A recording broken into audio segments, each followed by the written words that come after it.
pantalla.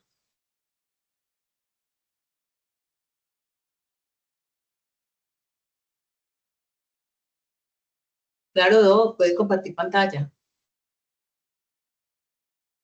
Me indica que solo los organizadores y moderadores de la reunión pueden compartir contenido. Entonces no tengo ahí la opción habilitada.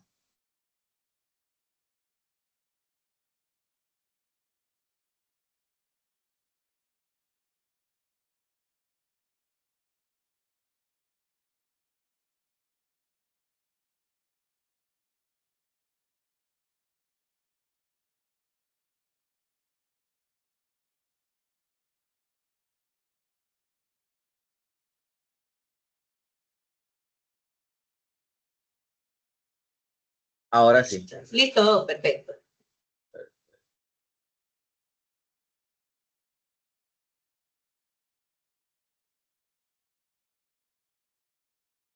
¿Me confirman si todos podemos Sí, señor, se ve. ver pantalla? Perfecto.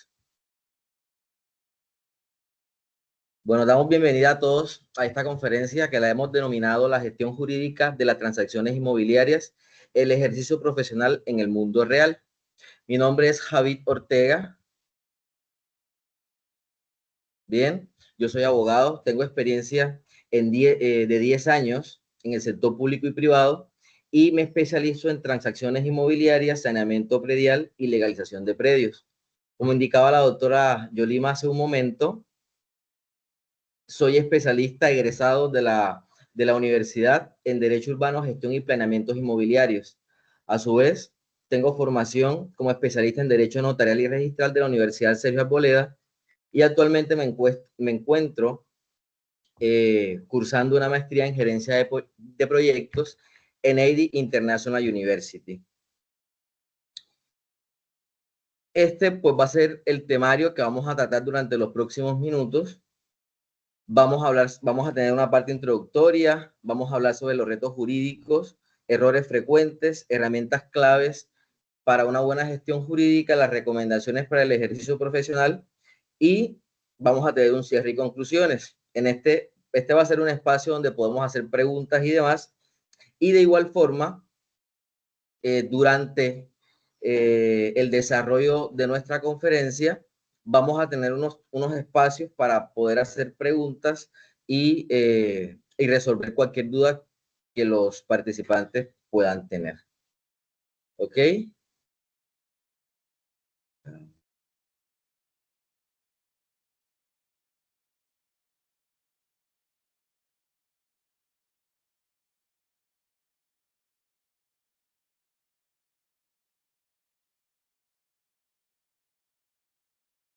Un segundito para ir acomodando acá.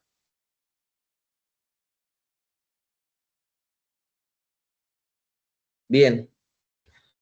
¿Todos pueden ver mi pantalla? Sí, señor. Perfecto. Todo un minutico, les agradecería a los que están participando, si tienen alguna inquietud, levantar la manito, por favor. Gracias. Perfecto. Cuando hablamos de transacciones inmobiliarias en Colombia, pues nos referimos a todos aquellos negocios jurídicos que recaen sobre bienes inmuebles. Podemos hablar de compraventa, hablamos de donaciones, hablamos de permutas, contratos de arriendo, pero hoy nos vamos a concentrar básicamente en todos aquellos actos o negocios jurídicos en donde existan un acto de transmisión del dominio. Bien, en donde pasa el inmueble de un propietario a otro propietario. Y la intención con la conferencia es que podamos entender cuál es nuestro rol como abogados frente a compradores, frente a vendedores, empresas constructoras, inmobiliarias, ante entidades públicas también, y podamos tener súper claro cuáles son los entes que entran a ser parte de las negociaciones inmobiliarias y cuándo requerimos de cada una de esas entidades pues en nuestro ejercicio profesional. Algo también importante que debemos tener en cuenta es que en Colombia aún falta profesionalización en el sector inmobiliario. Y la idea es que podamos promover escenarios que nos permitan promover la práctica de nuestro ejercicio profesional como abogados referentes al sector inmobiliario. Para nosotros poder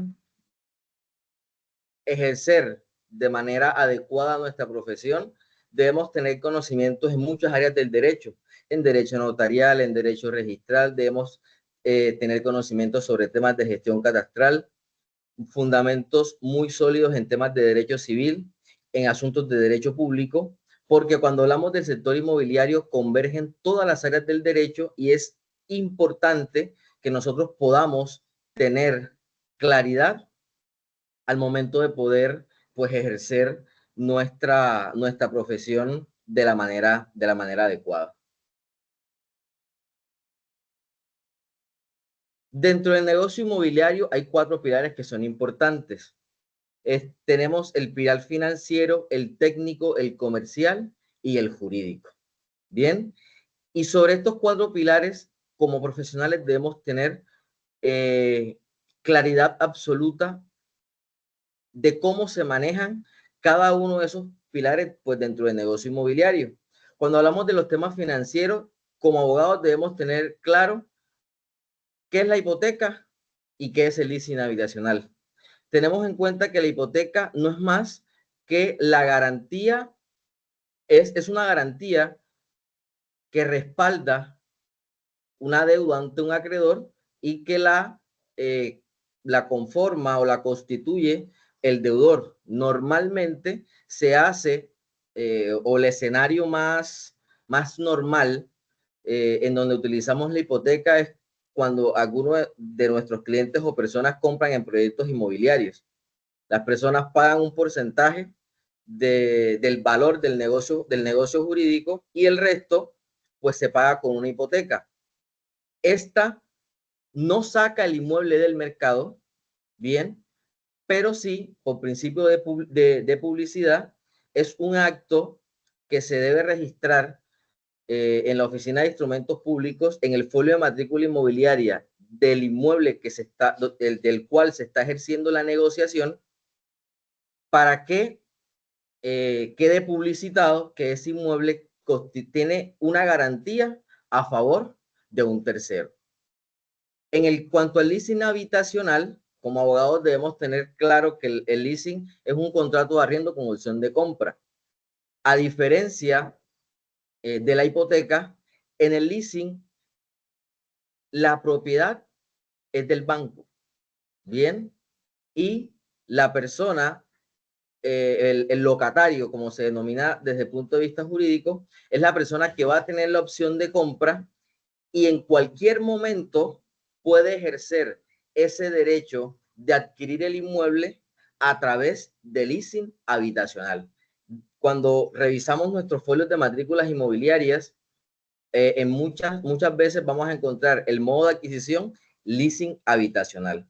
Entonces, desde el punto de vista financiero, como abogados debemos tener en cuenta la diferencia entre lo que es una hipoteca, cómo se constituye, bien, entender que el acto hipotecario no saca el inmueble del mercado, pero sí sirve como una garantía para el acreedor, bien, constituida pues por el deudor que es el propietario del inmueble. Cuando hablamos del pilar técnico, debemos identificar en el inmueble linderos y medidas, áreas superficiarias, los coeficientes de propiedad cuando hablamos de inmuebles que están sometidos al régimen de propiedad horizontal, y debemos también tener claro el tipo de inmueble, cuando estamos frente a un inmueble urbano y cuando estamos frente a un inmueble rural.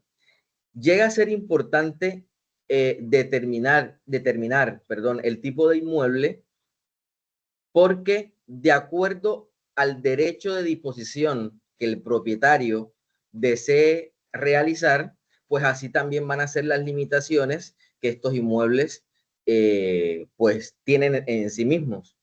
Un ejemplo, los inmuebles que son los inmuebles rurales, estos inmuebles normalmente para ser subdivididos no pueden ser subdivididos por debajo de la unidad agrícola familiar. Bien, así lo determina pues la norma, la norma de rural.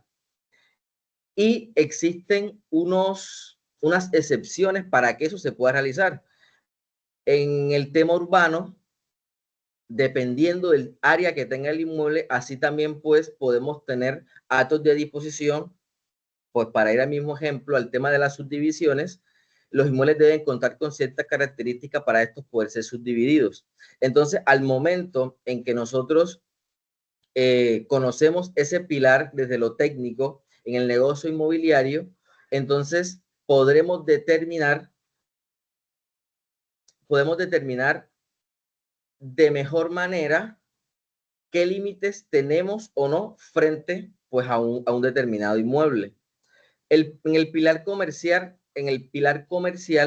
hablamos normalmente sobre el tema del corretaje inmobiliario, que pues la función normalmente de un corredor tiene que ver con unir a comprador y al vendedor para hacer una negociación sobre un determinado inmueble.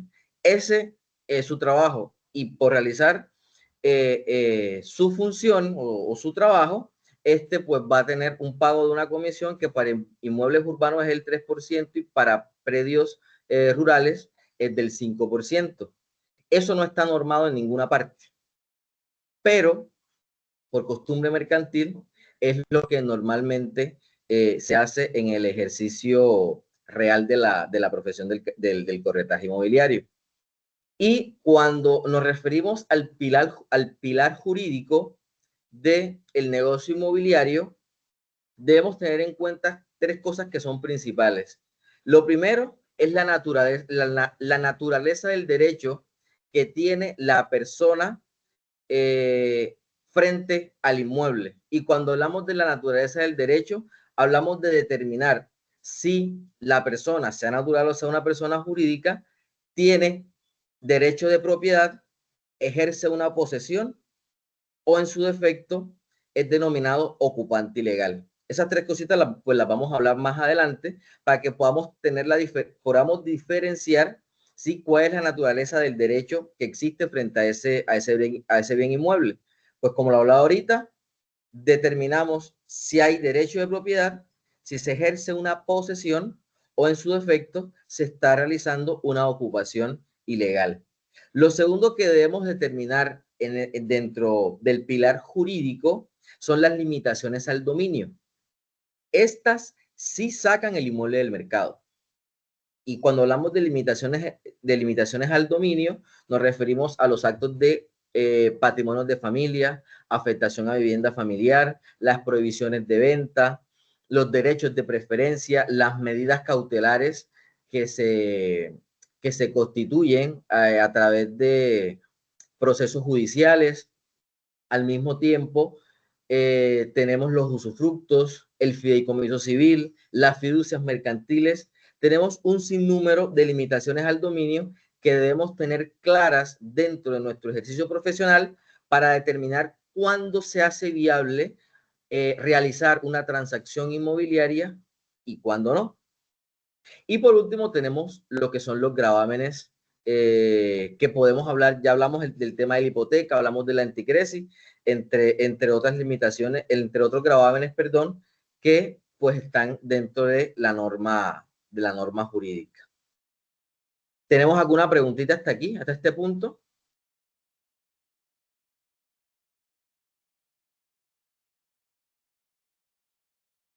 Bien.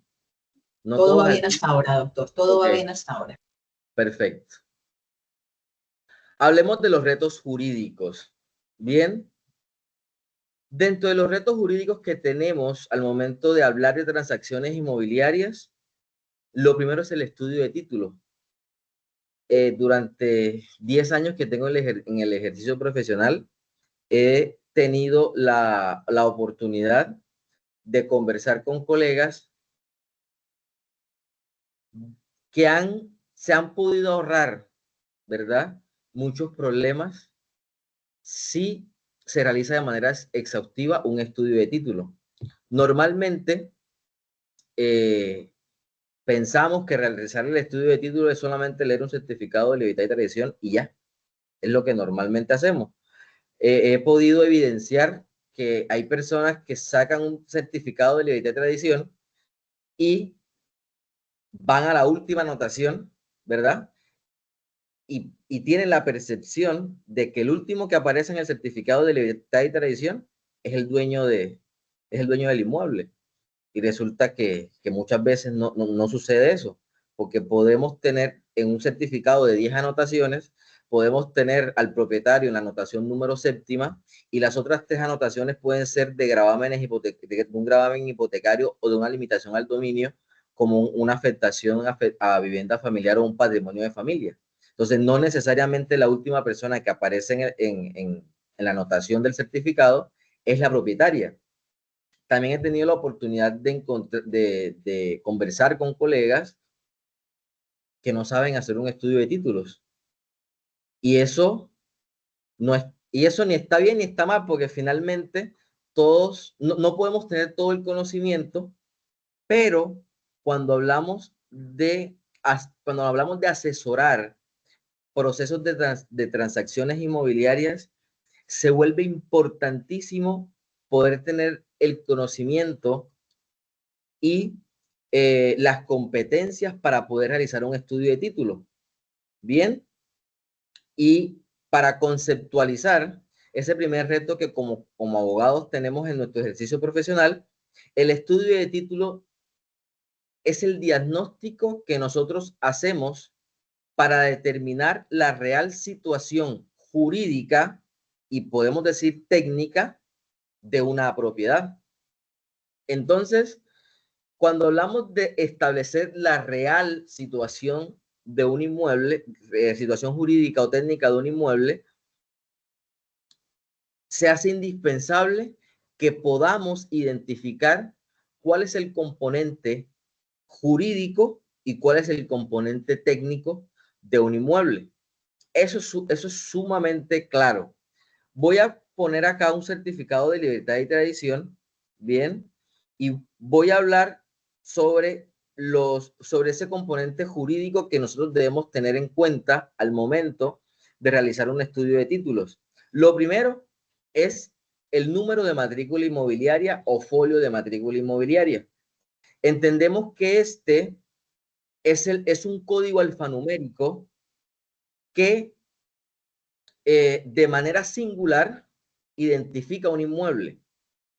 Y ese número alfanumérico singular que le pertenece a un inmueble se lo otorga la Oficina de Registro de Instrumentos Públicos de la jurisdicción a la cual pertenece ese inmueble. Entonces, para ejemplificar, para la ciudad de Cartagena hay una determinada jurisdicción, bien, y el código para la Oficina de Instrumentos Públicos es el 060 y el número que sigue es el número que se le ha otorgado a ese determinado inmueble. Para la ciudad de Bogotá existen 3 oficinas de instrumentos públicos. Tenemos Bogotá Norte, Bogotá Central, Bogotá Sur, y cada una de esas oficinas tiene un código alfanumérico que le permite a los inmuebles de su jurisdicción asignarles un folio de matrícula inmobiliaria. Ahora, dentro de el folio de matrícula inmobiliaria se realizan todas las anotaciones jurídicas que se han realizado en ese determinado inmueble. Entonces, eso me permite a mí, al momento de yo, o el documento equivalente al folio de matrícula inmobiliaria es el certificado de libertad y tradición. Y ese documento permite a mí poder entonces entrar a determinar la naturaleza jurídica que tiene el propietario o la persona registrada en ese inmueble frente pues a la negociación que se pretenda realizar. Entonces, el primer componente jurídico que nosotros debemos identificar en un inmueble es el folio de matrícula inmobiliaria o la identidad registral del inmueble. Bien. Lo segundo es el código catastral, que lo encontramos en esta parte de acá. El código catastral se lo asigna a un inmueble una entidad catastral. Bien, la entidad catastral, llámese Instituto Geográfico de Agustín Codazzi, llámese un gestor catastral, pues, que tenga pues, el municipio. Por ejemplo, para Cartagena tenemos el Go Catastral, que maneja también la ciudad de Pereira. Deme un segundito acá.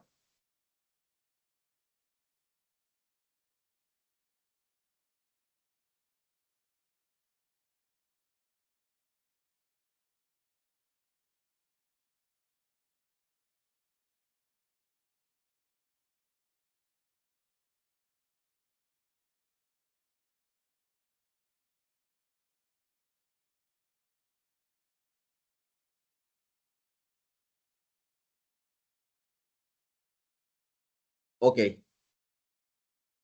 Entonces, tenemos que el segundo componente jurídico de los inmuebles, de un inmueble, es la referencia catastral. Este, pues, es el que nos sirve para hacer el pago del impuesto predial. Es un tema, es una identificación que nos sirve netamente para temas fiscales. A través de ese número, la entidad catastral, uno tiene el inventario de los inmuebles que están dentro de su jurisdicción. Se les asigna un avalúo catastral, que con ese avalúo catastral es el que se determina para realizar pues, los pagos de impuesto predial. A través de ese número de referencia catastral, vamos a la oficina de Hacienda de municipio o distrito para hacer pues los pagos y que nos emitan los pagisalvos del pago de impuesto predial o de valorización, que son indispensables para cualquier negocio inmobiliario. Y también, de acuerdo a la ciudad, van a tener un nombre. Para la ciudad de Bogotá usan el CHIP, que es el código homologado de impuesto predial. Para otros municipios usan el número de referencia catastral, o también usan el denominado NUPRE, bien, que es el número único de impuesto predial, pero como quiera que tome su nombre dentro de la jurisdicción que tenga, el código catastral o el chip o el NUPRE, como lo querramos determinar de acuerdo donde nosotros estemos, se hace indispensable que podamos identificarlo para determinar si el inmueble goza de presunción de legalidad pues, o no. El tercer componente del que hablábamos en cuanto a temas jurídicos es la naturaleza del derecho. Y aquí es importante que nosotros podamos tener claridad cuándo hay propiedad, cuándo hay posesión y cuándo hay una ocupación ilegal. El hecho de que un inmueble tenga un folio de matrícula inmobiliaria y una referencia catastral no me da la certeza de que de que sobre el inmueble se ejerza un derecho de propiedad. Y les pongo este ejemplo. Por allá hasta el año 2011, 2012, se registraban las posesiones en las oficinas de instrumentos públicos. Del año 75 hacia atrás, el registro en la oficina de instrumentos públicos se hacía de una manera diferente. Se registraba en libros, en tomos, números de diligencia, números de página y la fecha del registro. Entonces, en el libro 1 se registraban todos aquellos actos o contratos donde se ejercía un derecho de propiedad. Entonces teníamos las compraventas, las permutas, las donaciones, todas se registraban en el libro 1. Mientras que en el libro 2 se registraban todos aquellos actos jurídicos en los cuales no existía una tradición real del dominio. Entonces, en ese libro 2 se colocaban las hipotecas, se registraban incluso las posesiones, que para la época las personas iban ante un juzgado a hacer una declaración juramentada buscaban dos testigos, los cuales hacían lo mismo. Con esos documentos se acercaban donde un notario. El notario elevaba esos documentos a escritura pública y se llevaban a la oficina de instrumentos públicos y se les hacía un registro. Del 75 hacia la época en donde estamos, el registro cambió y se les asignó a los inmuebles ese código alfanumérico de manera singular denominado folio de matrícula inmobiliaria. Y muchas de esas posesiones, de manera oficiosa, las oficinas de instrumentos públicos les aperturaron una matrícula inmobiliaria. Entonces, cuando nosotros vamos a revisar nuestro certificado de libertad y tradición, probablemente vamos a encontrar una anotación que dice falsa tradición. Bien, ¿el inmueble tiene certificado de libertad y tradición? Sí lo tiene. ¿Pero tiene derecho de propiedad? Pues no lo tiene. Porque lo que se ejerce sobre ese inmueble es obviamente un justo título, ¿sí? Podemos decirlo de esa forma, pero el derecho de propiedad no está completo sobre ese inmueble. Otros actos de falsa tradición son por lo menos, por ejemplo, las compras de los derechos gerenciales. Bien, eso también hace parte de una falsa tradición y no quiere decir que la persona que está ejerciendo, que está registrada en ese folio de matrícula inmobiliaria, es propietario del inmueble, no ejerce un derecho de propiedad. Que yo puedo vender mi derecho herencial, claro que sí puedo venderlo, pero si quiero realizar un edificio y hacer un reglamento de propiedad horizontal, pues no puedo hacerlo porque tengo esa limitación al dominio. No puedo ejercer mis actos de disposición porque no gozo del derecho de propiedad.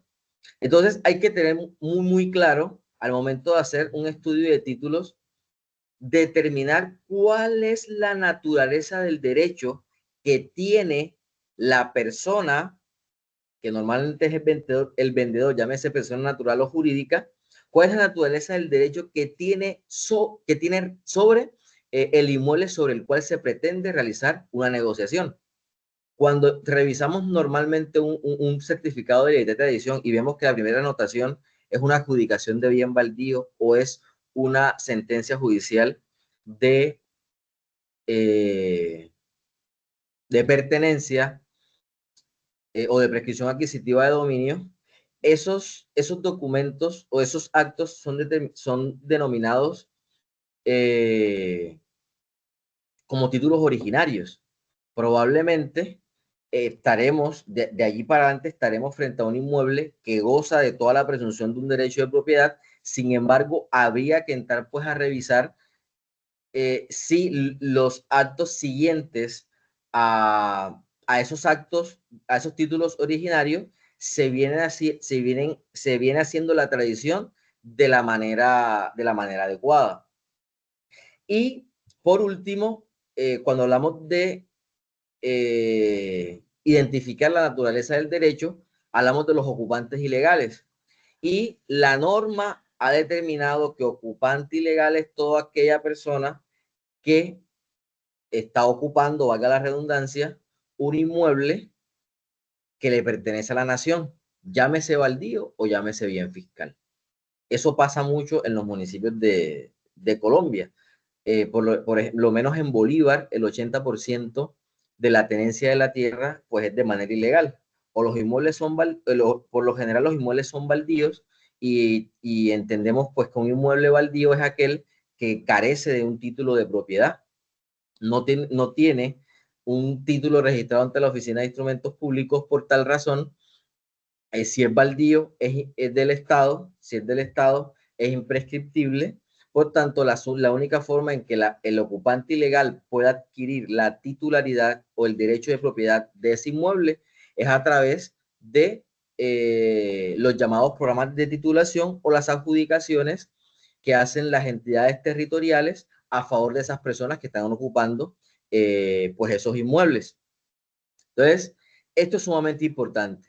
Entonces, dentro del componente jurídico tenemos que debemos identificar primero la identidad registral, es decir, si el inmueble tiene folio de matrícula inmobiliaria o no lo tiene.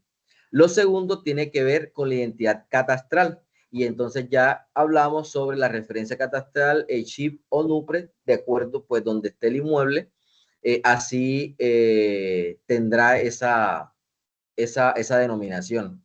Lo tercero es la naturaleza del derecho que ejerce la persona sobre un inmueble.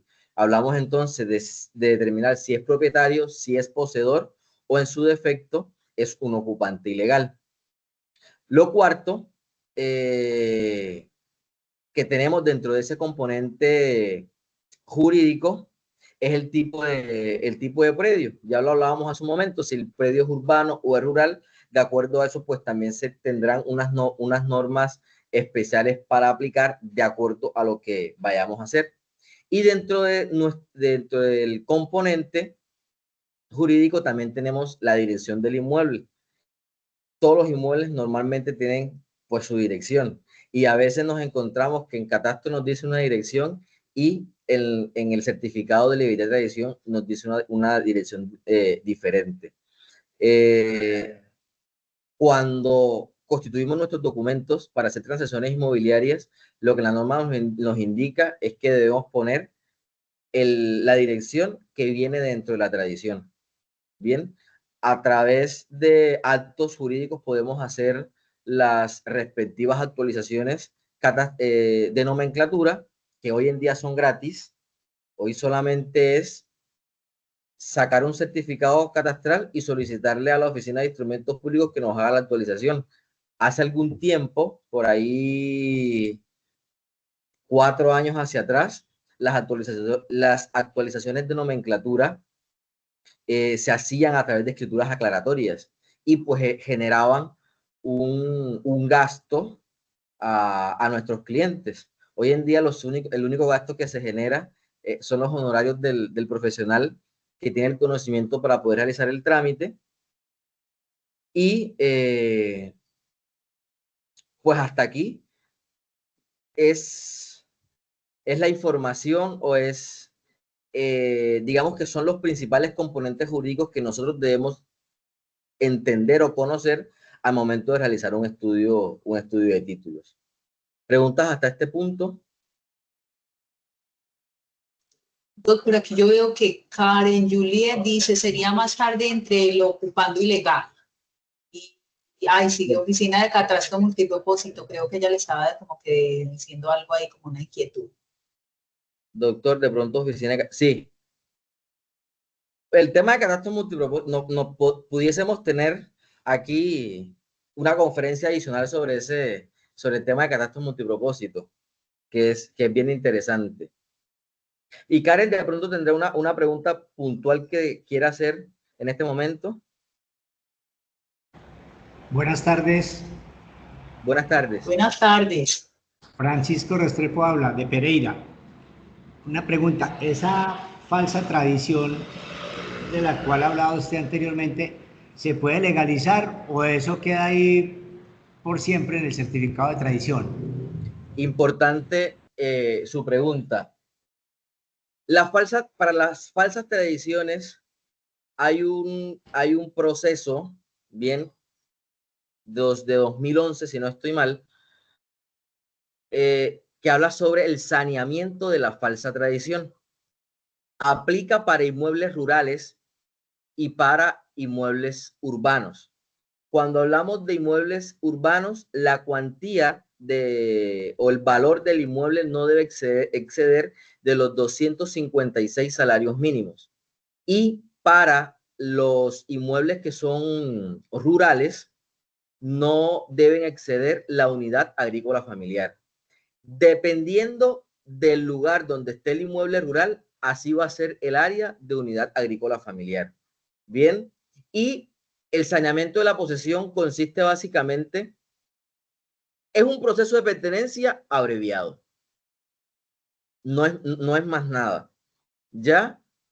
Y a través de ese proceso de saneamiento de la falsa tradición, podemos llegar a tener el título el derecho real de dominio sobre ese inmueble. Entonces ya dejaríamos de estar en falsa tradición y pasaríamos entonces a tener pues nuestro derecho real de dominio. Ahora, cuando hablamos de que es una posesión registrada, bien, el título originario de esas posesiones registradas es la adjudicación normalmente la adjudicación de predios baldíos, ¿ya?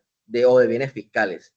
Porque cuando yo registro una posesión de un inmueble que no tiene ningún tipo de antecedente, bien, el título originario para ese caso muy puntual es la adjudicación de bienes fiscales a través de pues, un ente territorial, llámese gobernación, llámese alcaldía o la entidad que maneje la política de vivienda dentro del municipio o distrito. Bien, para la falsa tradición, cuando hay, por ejemplo, una venta de derechos gerenciales, es hacer la sucesión. Y cuando hablamos de una falsa tradición, esto casi no se ve, pero en algún momento de nuestra historia inmobiliaria se realizaba, era el registro de la construcción en suelo ajeno. Yo iba a una secretaría de planeación, iba a una curaduría urbana y le decía al curador o al secretario de planeación, mira, necesito que me entregues una licencia de construcción y es totalmente válido. Si yo no soy propietario de un inmueble, yo puedo ir si no soy titular del inmueble, pero soy poseedor de ese inmueble y tengo, así sea una minuta, yo puedo ir ante la entidad, ante la curaduría o ante una secretaría de planeación para que me den una licencia de construcción y eso es totalmente válido. Eso se puede hacer. Pero ¿qué pasaba antes? Además de solicitar esos permisos, las personas registraban esos actos de construcción en suelo ajeno y eran registrados dentro de los folios de matrícula inmobiliaria como falsa tradición. Entonces, el medio expedito para poder sanear esa falsa tradición en ese caso puntual son los procesos o de saneamiento de la posesión o un proceso de prescripción adquisitiva de dominio. ¿Sí fui claro con con la respuesta? Sí, doctor, sí. Ahí hay que ahondar más en la ley. ¿Esa ley 2011 qué ley es? ¿Se acuerda? Deme un ratito y ya antes de que finalicemos la conferencia, yo le voy a pasar el dato. ¿Vale? Listo, muchas gracias. Sí, Seguimos. señor. Muchas gracias. Perfecto. Karen. Ok, fue una inquietud respecto al número catastral. Vale. Entonces, ¿podemos avanzar? Bueno, creo que sí. Entonces, ya hablamos del componente jurídico de los bienes inmuebles. Ahora vamos a pasar al componente técnico. Bien, y aquí lo podemos ver también dentro de nuestros certificados de libertad y tradición, cuando hablamos de las cabillas y linderos. Normalmente en esa parte nos va a indicar cuáles son los linderos y cuáles son las medidas. Y eso es algo que debemos tener claro. El lindero es el límite que tengo respecto a otro inmueble. Y la medida, pues es lo que mide el inmueble de acuerdo a nuestro sistema de medida con respecto al lindero con el que colindo con el otro inmueble. ¿Qué pasa en Colombia? Nosotros hemos tenido, no siempre han existido los sistemas de medida que tenemos actualmente. Bien, anteriormente y normalmente en los predios rurales, nosotros vamos a encontrar sistemas de medidas como la cabuya o la vara, o sencillamente se van a mencionar con quién colindo por la derecha, por la izquierda, por el norte, por el fondo y por el frente, pero no vamos a determinar una medida. La norma a ese tipo de medidas, valga la redundancia, las llama linderos arcifinios. Bien. Es importante que nosotros determinemos si el inmueble tiene o no tiene esas características y vamos a encontrarlas. Ahora, si yo me encuentro con un inmueble que no tiene linderos, no quiere decir que no pueda hacer la tradición. La tradición se puede hacer sin ningún tipo de inconveniente, porque es que así se ha venido realizando. Entonces, no es una camisa de fuerza tener no hacer las negociaciones en esa forma, pero como abogados lo ideal es que podamos dar las recomendaciones requeridas, pues para que las personas tengan sus linderos y medidas pues bien definidos. Antes de la entrada en vigencia de la ley 388 del 97 o la llamada también ley de ordenamiento territorial, no existían las licencias urbanísticas. Hoy es fácil subdividir un inmueble y otorgarle a cada uno de los inmuebles resultantes sus linderos y sus medidas e incluso su área superficiaria. Pero anteriormente eso no pasaba. ¿Cómo yo vendía o se hacían los loteos o las segregaciones de los inmuebles? A través de ventas parciales y declaraciones de partes restantes. Entonces, yo era dueño de un predio que tenía 1000 metros cuadrados.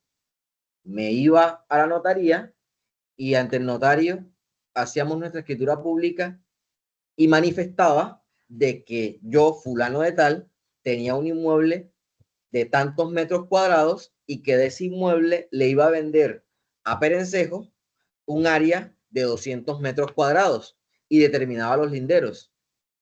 Y en la misma escritura, yo entonces declaraba que después de haber hecho la venta, ya no tenía 1000, sino que tenía 800. Pero había gente que se le olvidaba. Y hoy vamos a encontrar inmuebles a los cuales nunca se les hizo la declaración de parte restante. Solamente hay un inmueble de 1000 metros cuadrados, vendí 200 y ahí quedó. Entonces, a esa venta parcial que hice, se le aperturó su matrícula inmobiliaria de manera independiente. Y yo que tenía los 1000 metros cuadrados, va a quedar con un inmueble que presumimos que se quedaron los 800 metros cuadrados, pero no podemos determinar sus linderos y medidas. Eso pues pasa dentro de nuestro mundo jurídico. Bien, entonces es importante que tengamos en cuenta que esas cosas pueden pasar. No limita las negociaciones de los inmuebles, pero sí se hace importante que en nuestro ejercicio profesional podamos dar solución bien a ese tipo de inconvenientes precisamente para que exista seguridad en las transacciones inmobiliarias. Otro de los componentes que hablaba ahorita es el área superficiaria. ¿Cómo determinamos el área superficiaria? A través de una fórmula matemática simple. Multiplico base por altura y eso me da el área del inmueble. Nosotros somos abogados, pero eso es una regla básica para determinar el área superficiaria de un inmueble, que muchas veces está mal calculada. Yo tengo un inmueble de 10 metros de frente por 30 metros de fondo, tengo claro que si aplico la fórmula de multiplicar base por altura, tengo 300 metros cuadrados. Pero vamos a encontrar de que tenemos definidos los linderos y las medidas y resulta que cuando se menciona el área superficiaria puede que exista o menos área o mucha más área. Entonces ahí tenemos un inconveniente que nosotros debemos identificar, que como les decía, no impide la negociación, pero no existiría razón para mantener un error tanto tiempo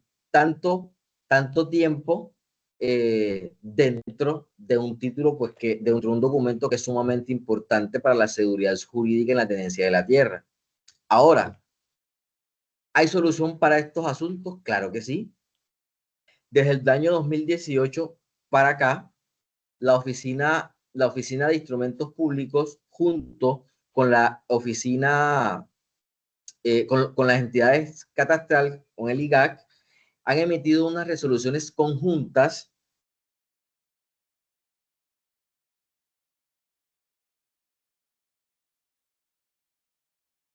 ok, entonces de manera conjunta han emitido unas resoluciones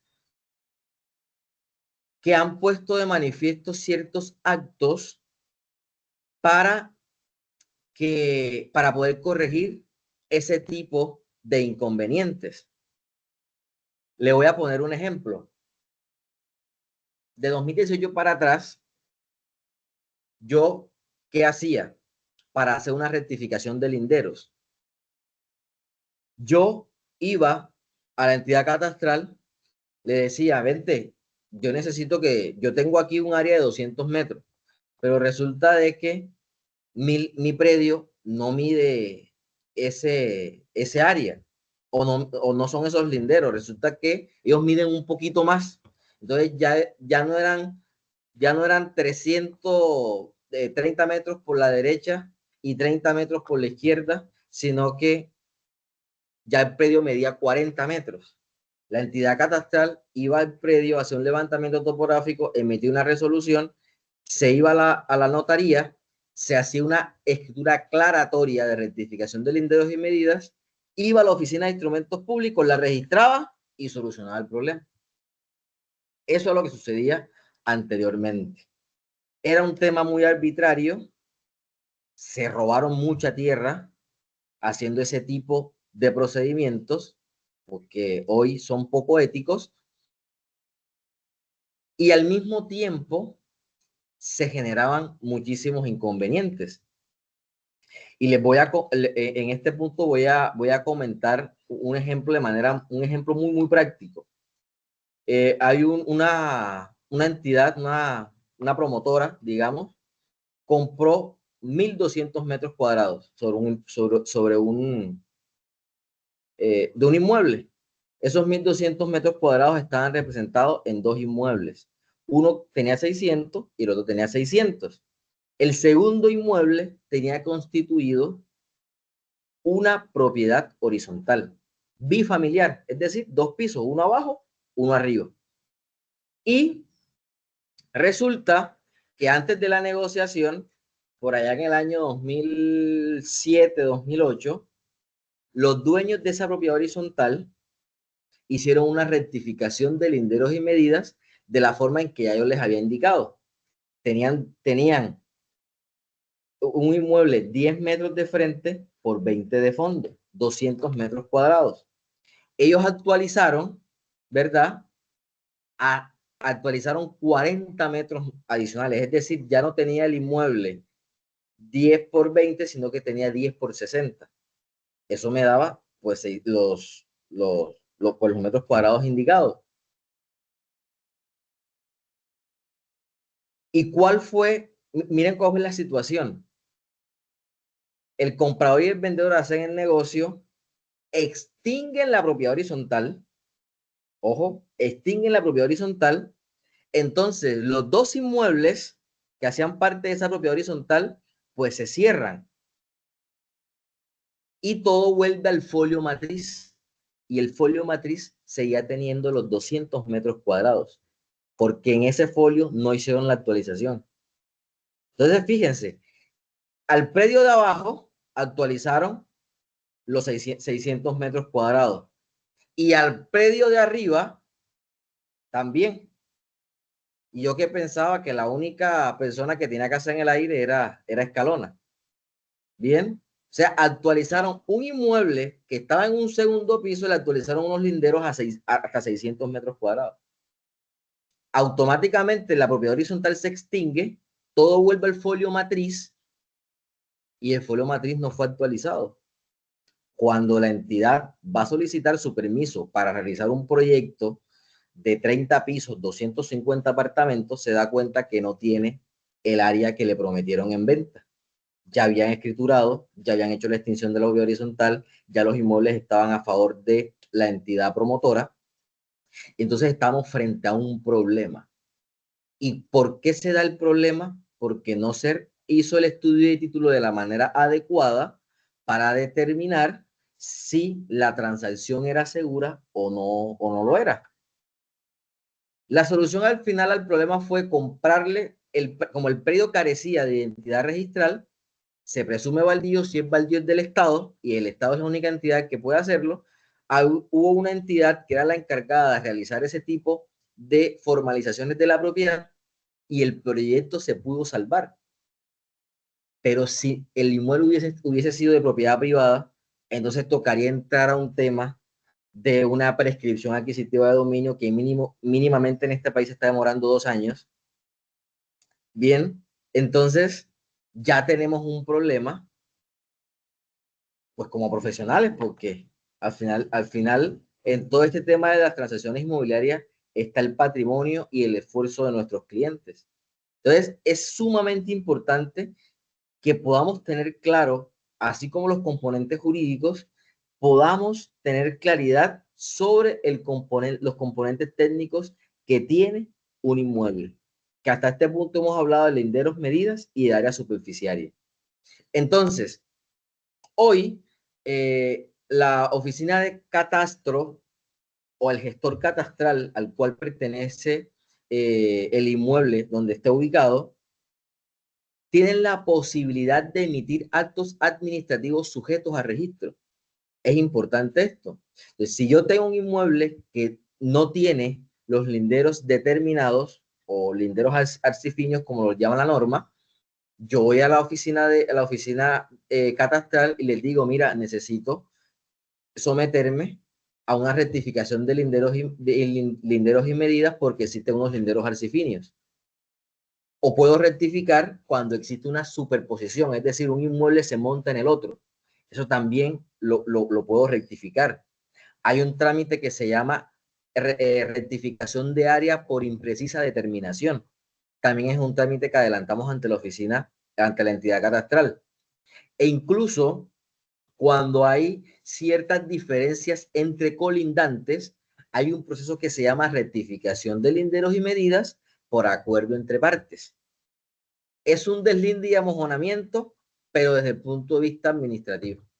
No tenemos que ir ante un juez de la República a solucionar ese problema, sino que dos personas se ponen de acuerdo, solicitan a la entidad catastral que haga la rectificación de ese lindero, se firma el formato de acuerdo, la entidad catastral emite un acto administrativo, lo manda a la oficina de registro y solucionamos el problema.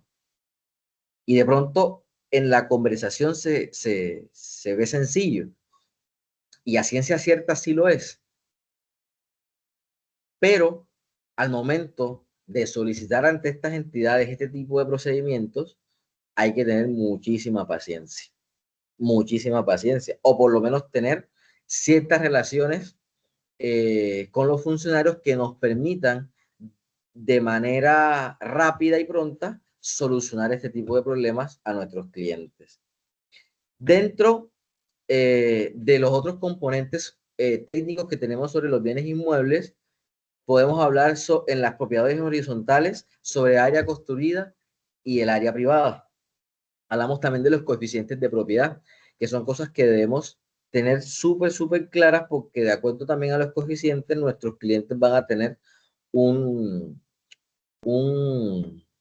diría? Un porcentaje de poder en las votaciones o en las decisiones que se tomen sobre las propiedades horizontales.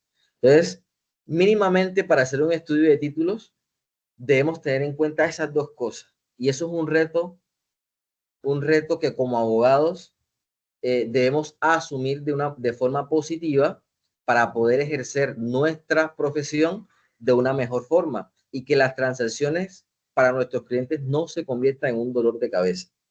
Si yo no soy responsable en realizar un estudio de título muy preciso, probablemente estaré frente a un problema futuro para mí como profesional, primeramente, y pues también para mi cliente, porque su dinero va a estar en riesgo. ¿Preguntas hasta este punto?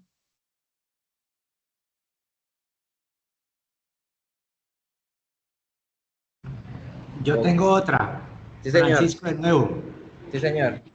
En el tema de los predios rurales, que ahorita se está viendo mucho la ficción de la venta por donación y también por común y proindiviso por porcentaje.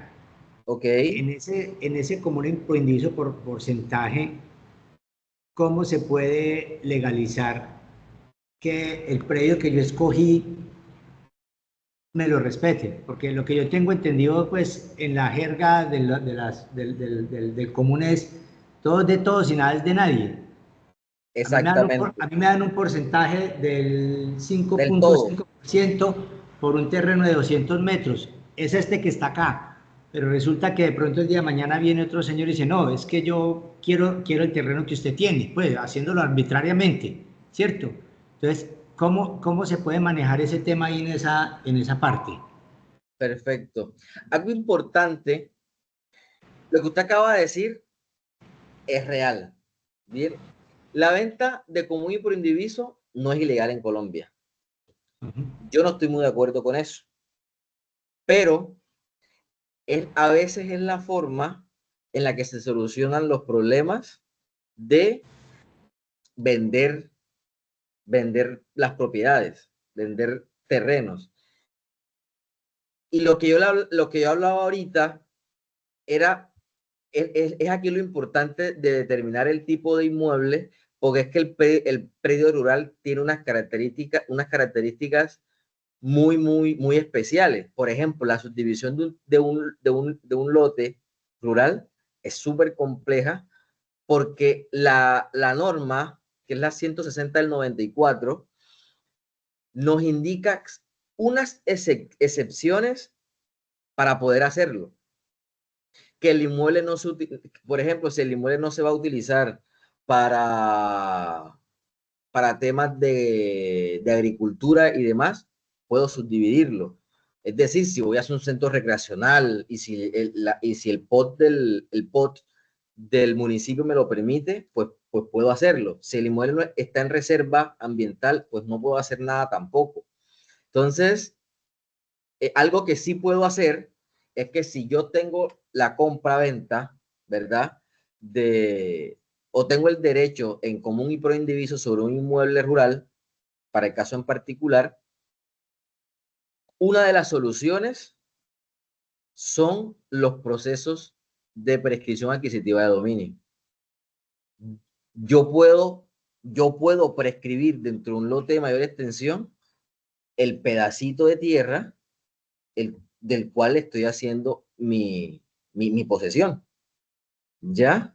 Y la norma permite que los inmuebles se pueden subdividir por debajo de la unidad agrícola familiar cuando existe una sentencia judicial. Entonces, los procesos de pertenencia son importantísimos en ese tipo de circunstancias. Algo que sí es importante que debemos tener en cuenta, hay una figura que se llama, déjeme acuerdo, se me escapa la palabra técnica ahorita, pero básicamente trata en probar dentro de ese tipo de procesos cuándo dejé de ser comunero y me convertí en un poseedor. ¿Ya? Esa figura se llama... me acuerdo en el tránsito y le voy a mencionar el nombre técnico. Bien, pero yo debo determinar cuándo dejo de ser comunero y cuándo paso a ser poseedor, y bajo esa figura yo entonces entraría a un proceso de prescripción con referencia al lote de mayor extensión. Entonces, si volvemos al ejemplo, si tengo 1000 metros cuadrados, ¿verdad? Yo soy dueño de un 10% y ese 10% me lo dieron en un porcentaje de tierra de 100 metros cuadrados, yo puedo hacer mis actos de señor y dueño, y cuando cumpla pues con los requisitos, podría entonces ir a una instancia judicial y declarar mi derecho de propiedad sobre todo el área de manera individual a través de una sentencia judicial. La palabra técnica es la interversión, no intervención, interversión. Yo debo probar cuándo cuándo muté de ser un comunero a ser un poseedor. ¿Bien? Sí, señor. Sino que la figura ahorita, qué pena que me tome mucho la palabra. La figura ahorita es que están sacando fincas que no cumplen con el reglamento para desenglobar, pues que son, hasta el año pasado eran 60.000 y con el nuevo POT quedaron en 40.000. Entonces Ok, lo que hacen es que lotean y lo ponen como figura de tipo condominio o tipo parcelación, ajá, ¿sí? Y empiezan a vender los lotes, como le decía ahorita, común y pro indiviso muy buen o por diviso. donación. Ok, aunque la donación es un acto individual. Yo no puedo Sí, claro, vender yo no puedo, yo no vendo por donación. Yo exacto. compro, vendo o dono. Son tres figuras totalmente diferentes. Ah, sí, lo que Bien, pasa es que lo dije así como porque estamos hablando del tema, sí, pero claro, sí, sí, donaciones claro. que Bien, de igual manera, por lo Doc, general, disculpe, Doc, aquí está el señor Javier Díaz preguntando y me lo reconocen para cuando requiera sacar la licencia urbanística de construcción. cuando hay ventas de común y pro indiviso, sí, claro, yo puedo ir a sacar una licencia sobre y no habría ningún problema. Normalmente las curadurías y las secretarías de planeación van a exigir que todos los propietarios estén de acuerdo. Pero si yo como poseedor, ¿verdad? Y vamos a poner este ejemplo, si yo como poseedor puedo demostrar o tengo un documento que me respalda como tal, puedo solicitar una licencia de construcción en suelo ajeno, ¿cuánto más derecho tendría una persona que por lo menos tiene un porcentaje sobre un determinado inmueble? Ya ahora, hay que tener en cuenta que para el tema de las licencias de construcción, los predios unos índices de construcción y unos índices de ocupación mínimos, los cuales no pueden ser sobrepasados. Eso sí hay que tenerlo en cuenta, pero eso sería una charla adicional, bien que podríamos tener sobre esos temas, del tema del licenciamiento urbanístico. Todos los inmuebles tienen un índice de ocupación y un índice de construcción. No puedo pasarme de esos límites, incluso si soy propietario. Entonces, si en un inmueble de 1.000 metros cuadrados tenemos, no sé, 20 propietarios, ¿verdad? Y cada quien va a pedir una licencia. Si el inmueble excede el índice de construcción, el índice de ocupación, pues obviamente la entidad, la curaduría o la Secretaría de Planeación, quien haga sus veces, las veces para expedir esas licencias, le va a decir que no se lo puede dar si ya exceden pues el límite. ¿Fue clara la respuesta, señor Javier? Perfecto. Entonces, ya hablamos sobre el principal reto, estudios de títulos, identificar componentes jurídicos, identificar componentes técnicos y con base a eso establecer transacciones inmobiliarias mucho más seguras. Lo segundo, Doc, teníamos 90 minuticos para la conferencia, máximo. Llevamos 60 minuticos. Vamos a tratar de 10 minutos más a hablar ciertos temas y tenemos 15 minutos por si tenemos preguntas adicionales. ¿Ok?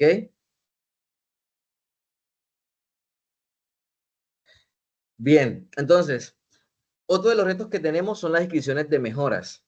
Hoy, pues ya no son conocidas como inscripciones de mejoras, sino como inscripción de informalidades. El año pasado, el IGAC sacaba una resolución que hablaba sobre la inscripción de las informalidades que a fecha de hoy no saben cómo hacerlas. ¿Ya? Lo pusieron en la norma, entró en vigencia este año a principio, el 1 de enero de este año, y si solicitan la inscripción de una informalidad, todavía no saben cómo realizarla. Entonces, debemos tener nosotros claros qué son las inscripciones de mejoras. Yo tengo un inmueble de mayor extensión, ese inmueble de mayor extensión tiene un folio de matrícula inmobiliaria, yo voy y ejerzo actos de poseedor o ejerce una ocupación ilegal, hago un documento, llámese una declaratoria de posesión, una declaración extrajuicio, una compraventa, una minuta, donde una promesa de compraventa, donde una persona le venda a otra, pues, su derecho de posesión. Y con eso voy a la oficina de instrumentos de el IGAC y le digo, mira, necesito que me inscribas esta mejora. Bien, eso es posible en este país, porque es que asignarle a un inmueble una referencia catastral es solamente para fines fiscales, 1, y 2, para que la entidad catastral pueda llevar un inventario de la cantidad de inmuebles, ya sea por inscripción de mejoras o por inmuebles que ya vienen en la base catastral, que hacen parte, pues, de su jurisdicción. Esa información la mandan a la Secretaría de Hacienda, y la Secretaría de Hacienda empieza a cobrar impuesto predial a todo aquel que tenga una inscripción, ya sea de su predio o sea de su mejora, ante la oficina catastral. Cuando nosotros asesoramos una posesión, que eso también pasa en este país y es totalmente legal, hay formas también de blindarlas. A veces somos muy folclóricos en asesorar una compraventa de posesión sin determinar linderos y medidas, sin determinar una referencia catastral que nos indique si la persona que nos está vendiendo por lo menos es la persona que está escrita ante catastro. Si por lo menos la persona paga un predial, quiere decir que está haciendo su ejercicio. Y si nunca lo paga, porque es algo que pasa en nuestro país, la gente a veces no paga el impuesto predial, por lo menos cuando yo voy a hacer esa compra-venta, obligo a que esa persona, a que el vendedor, el que está ejerciendo esa posesión, pague su impuesto predial, y de esa forma por lo menos tengo un poco más de tranquilidad de que con la persona que estoy haciendo un negocio, si es con la que debo negociar la posesión. Pasa mucho, y de pronto aquí hemos tenido la oportunidad de ver que la posesión la venden 2, 3, 4, 5 y 6 veces. Y entonces a entrar a determinar a quién se le vendió primero, para que con base a eso, pues, ejerza su preferencia sobre la negociación. Pero eso también es un problema que se puede ahorrar a partir de determinar la naturaleza jurídica del derecho que tiene la persona que está haciendo la negociación con respecto al inmueble objeto de la negociación, valga la redundancia. Entonces, el tema de la inscripción de mejora es súper importante. Otro de los retos que tenemos es la construcción sin licencia. Eso pasa muchísimo. Vemos edificaciones de 3, 4 pisos, y resulta que las personas construyeron con la bendición del cielo y nada más. No fueron ante la curaduría, no fueron ante una oficina de planeación a solicitar un permiso de construcción. Pero para eso también hay solución. Entonces vamos y solicitamos una licencia que permita reconocer la construcción existente. Bien, y pues eso también es válido en este país. Si no existieran los problemas, los abogados pues no tuviéramos trabajo. Lo importante es saber cómo podemos solucionar esos problemas que tienen nuestros clientes de la manera más expedita posible. Algo importante que debemos hacerle a veces entender al cliente, que el reconocimiento de las construcciones existentes cuando existe más de una propiedad construida sobre un determinado predio, es importante realizarlo. Me pasaba que con un cliente pagó con un cheque, el cheque no tenía fondos, la otra persona lo demanda, el cliente termina pagando 12 millones de pesos por ese tema, y cuando solicitaron que el proceso pues se diera la terminación del proceso, liquidaron las costas, y el cliente nunca pagó las costas, y el abogado tampoco. Se dio cuenta pues que las costas había que pagarlas. Iniciaron un proceso ejecutivo por el no pago de las costas, 3 millones de pesos. El cliente no sabe qué pasa y el proceso avanza. Dicta una medida cautelar sobre el inmueble, y resulta de que el dueño el demandado tenía un inmueble de 5 pisos 2 apartamentos por piso, en total 10 apartamentos y nada más tenía una sola escritura para todo. Un inmueble avaluado en 1.100 millones de pesos fue rematado y adjudicado por 300 millones de pesos por una deuda de costas que no excedía los 3 millones de pesos. Entonces, ¿qué hubiese pasado si ese cliente en el momento en que se le indicó hubiese realizado su propiedad horizontal? Posiblemente hubiese tenido una afectación en un inmueble, no en los 10 que ya tenía construidos. Entonces, son ese tipo de inconvenientes que se presentan, que el cliente no lo ve, pero nosotros sí podemos verlo bien y tenemos la obligación de hablar con la propiedad de vida para prever problemas futuros para nuestros clientes.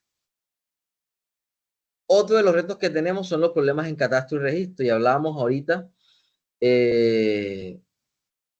las mutaciones de primera. Las mutaciones de primera son actualización catastral o cambios de nombre.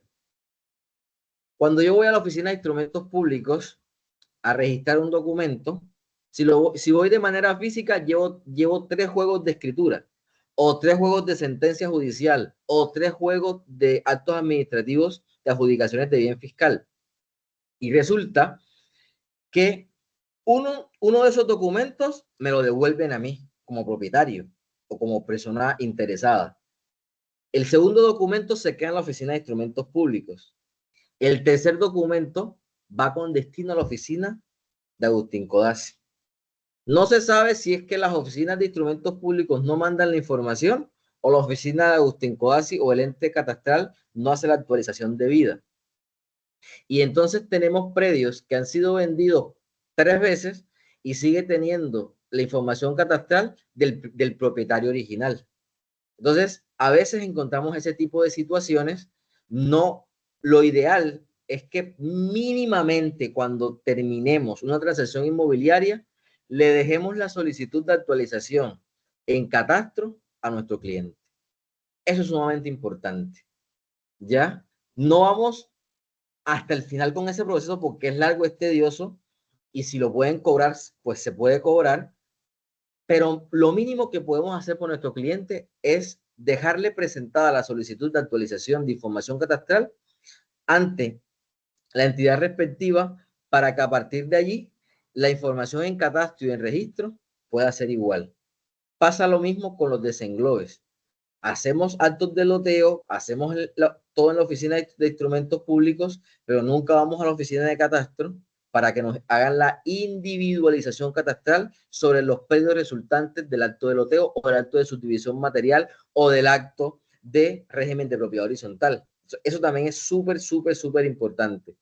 Y a veces existen errores entre los linderos o el área que tiene registro y el área que tiene la oficina de Agustín Codazzi.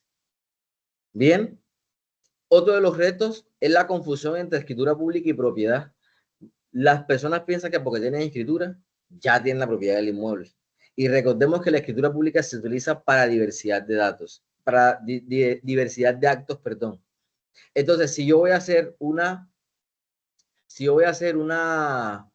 un divorcio, lo hago por escritura pública, si es ante notario. Si voy a cancelar una afectación a vivienda familiar, lo hago a través de escritura pública. Si voy a constituir una hipoteca, lo hago a través de escritura pública. Si hago compraventa, si hago una declaratoria de posesión, también la hago a través de escritura pública. Entonces, no solo porque tengo la escritura pública, me garantiza un derecho real de dominio sobre un bien inmueble. Y por último, tenemos problemas con urbanismos y licencias, que pues las ciudades crecen y hay muchos sectores, muchos barrios que no se formalizan de la manera adecuada o no los incorporan a las áreas urbanísticas del municipio, y pues también son problemas o retos que como abogados tenemos frente a todo lo que tiene que ver con transacciones inmobiliarias. Podría seguir hablando de las herramientas claves, bueno, mínimamente hay que tener un checklist, que eso es súper importante dentro de cada negocio jurídico que tenga. De esa forma, podré ser mucho más preciso en cuanto al tema de las transacciones que yo puedo realizar. Debo hacer una matriz de riesgo. Eso es sumamente importante. ¿Qué pasa si en un determinado caso asesoro de tal forma? Eso es sumamente importante, tener una matriz de riesgo sobre cualquier transacción que nosotros vayamos a realizar. Otra de las cosas que debemos tener en cuenta es el uso de la normativa. Hay cosas que en la práctica funcionan, pero a veces no tienen respaldo jurídico. Y como todo el mundo lo ha hecho así, entonces yo lo continúo haciéndolo de esa misma forma. Y tampoco, pues, es la idea. Otra de las herramientas y claves que debemos tener en cuenta para nuestra buena gestión jurídica es el valor del trabajo interdisciplinario. Hoy en día debemos tener un equipo de arquitectos, ingenieros, geotecnistas, peritos evaluadores, topógrafos, bien, que nos pueda ayudar a darle valor a nuestro cliente cuando de transacciones inmobiliarias se refiere. Y lo otro es tener sistemas de gestión. Y cuando hablamos de sistemas de gestión podemos hablar de programas, bien, que nos sirvan a nosotros en nuestra gestión como profesionales. Dentro de las recomendaciones, en el ejercicio profesional, puedo indicar de que nosotros no solamente vendemos servicios jurídicos, no solamente leemos un certificado de libertad de tradición, no solamente redactamos un contrato, nosotros estructuramos negocios de forma estratégica, prevenimos cualquier tipo de inconveniente que se pueda presentar. Las transacciones inmobiliarias son negociaciones riesgosas. Nuestro trabajo es minimizar el riesgo de la mejor manera posible. Entonces, no solamente vendemos servicios jurídicos. Tengamos eso en cuenta. Nosotros damos soluciones de forma estratégica para nuestras transacciones inmobiliarias. La segunda recomendación es que podamos tener una comunicación clara con el cliente. El cliente necesita saber 3 cosas. ¿Qué se va a hacer? ¿En cuánto tiempo se lo entrego? ¿Y cuánta plata le cuesta? Eso al cliente le debe quedar súper claro. ¿Qué se va a hacer? ¿En cuánto tiempo me lo entrega? ¿Y cuánto me va a costar? Eso lo debe tener claro el cliente al momento en que nosotros podamos tener una relación contractual con él. La tercera recomendación es la ética con la que podamos ejercer nuestra profesión y también las buenas relaciones que tengamos. Eso es sumamente importante. Esos 2 puntos son claves para ser sostenibles en el tiempo. Y lo último, como lo hablaba hace un momento en la diapositiva pasada, es que podamos tener herramientas tecnológicas que nos permitan gestionar de mejor manera la relación que tenemos con nuestros clientes. Bueno, hasta este punto he abarcado pues el temario que tenía para compartir con ustedes y estoy abierto a cualquier pregunta adicional que podamos tener hasta este punto. Entonces yo le voy a pedir por favor a nuestros participantes que enciendan la camarita para yo poderles tomar la foto y que me queden aquí en la conferencia dictada por usted el día de hoy. Por favor, encienden la camarita.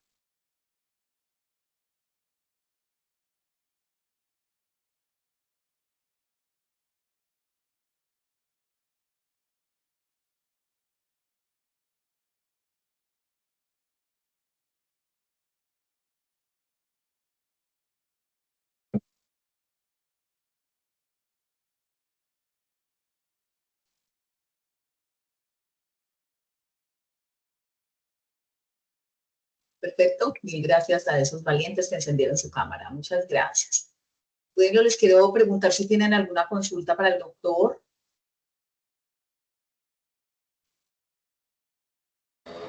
Doctor, yo de nuevo. Sí, señor. Resulta que nosotros estuvimos la semana pasada en Barú, viendo, pues, Cayó de Perlas, que usted ya de la zona, viendo un proyecto que tiene una constructora, no me acuerdo en el momento. Ellos están ofreciendo ahí lotes de 200 y algo en metros cuadrados, de 180 metros, que están cerquita ahí a las playas de Barú, ¿cierto? Sí, señor. Entonces, colocaron la valla apenas el 25 de junio, como avisando pues el trámite de licenciamiento. Entonces, pues me gustaría pues de pronto hablar con usted en privado, pero pongo en contexto con los que están en el grupo, porque pues todo sale en Instagram y todo el tema y toda la cosa. Hay que mirar a ver qué tan legal es el proyecto, porque lo que estuvimos averiguando en la zona es que eso es prácticamente todo del Estado. Son reservas que están al lado del mar, ¿cierto? Sí, señor. Entonces, yo lo estaré llamando esta semana para mirar a ver qué tan viable es el proyecto, porque los lotes están a partir de 140 metros, de 140 millones hasta 200 y algo, y es un desarrollo de 3 años, ¿cierto? Sí, Pero señor. como se ha visto mucho que se anochecen y no amanecen, entonces esa es la idea. Entonces lo estaré llamando en el transcurso de esta semana a ver qué podemos hacer. Si es viable Perfecto. hacer, ya usted que está allá en la zona, ¿le parece? Perfecto. Sí, señor. Bueno, De igual bueno, manera, aquí les dejo mi número de contacto, sí, ahí está, bien, ya lo tomé. para que pueden escribirme si tienen cualquier duda, cualquier cosa en la que les pueda también colaborar desde su ejercicio profesional. Aquí estamos para poder brindar todo el apoyo. Y de hecho me gustaría compartirles cierta documentación, bien, para que también la puedan utilizar en su ejercicio profesional. Una Muchas de gracias. ellas es un formato de estudio de títulos, que es muy preciso, que lo he construido con el pasar de los años. Ya son 10 años en el ejercicio profesional en estos asuntos, y me ha funcionado para poder precisar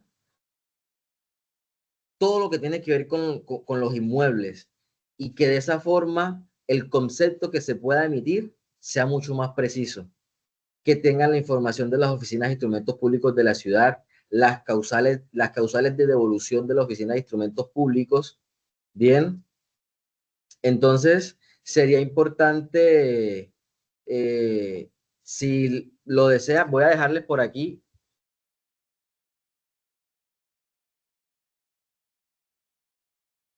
mi correo electrónico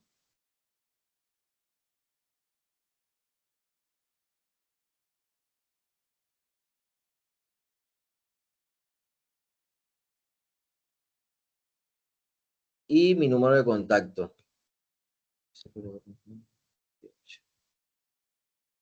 Bien, entonces cualquier consulta, duda o acompañamiento que podamos hacer desde acá, estamos abiertos a poder hacerlo.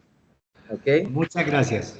Perfecto, les agradecemos a los que nos acompañaron en la conferencia de hoy desde el área de egresados. De verdad les damos la bienvenida. Cuando deseen venir aquí, estamos en la Facultad de Derecho, en la sede de la 40, lo que necesiten, estamos para servirles. Le agradezco al doctor Javid Ortega por su deferencia y nos estaremos viendo en próximas conferencias. Feliz noche y muchísimas gracias. Muy amables. Que Que pase muy estén bien. bien. Hasta luego. Muchas gracias al doctor y feliz noche para todos. Igual, que Gracias, pase hasta muy luego. Doctor, bien. muchas Vale. gracias. Feliz noche. Que estén bien. Gracias, chao.